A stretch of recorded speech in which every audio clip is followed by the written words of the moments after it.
The rest of the story. George was losing his battle with cancer and losing it fast. Exploratory surgery had revealed the extent of it. It had entwined itself around the muscles in his neck, strangling the carotid artery, pinching the nerves vital to his voice and his ability to swallow.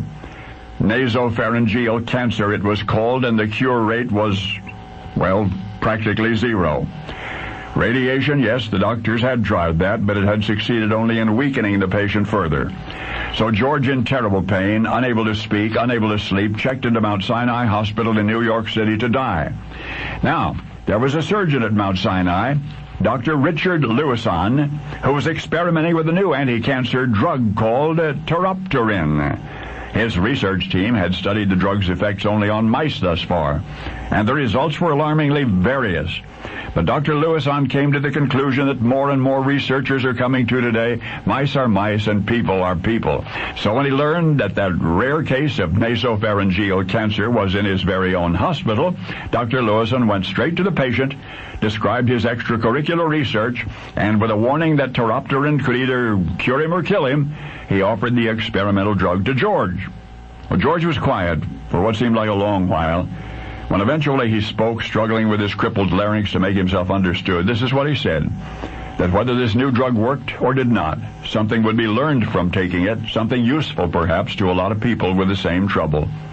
Now flushed with hope, Dr. Lewison returned to his research team with the news. He'd anticipated enthusiasm, but what greeted him instead was consternation. Teropterin was not ready for human experimentation, they insisted. "You're going to kill this guy," somebody exclaimed. But George was already dead, Dr. Lewison realized, unless the new drug reversed his cancer. So that very day, June 29, the experimental treatment began.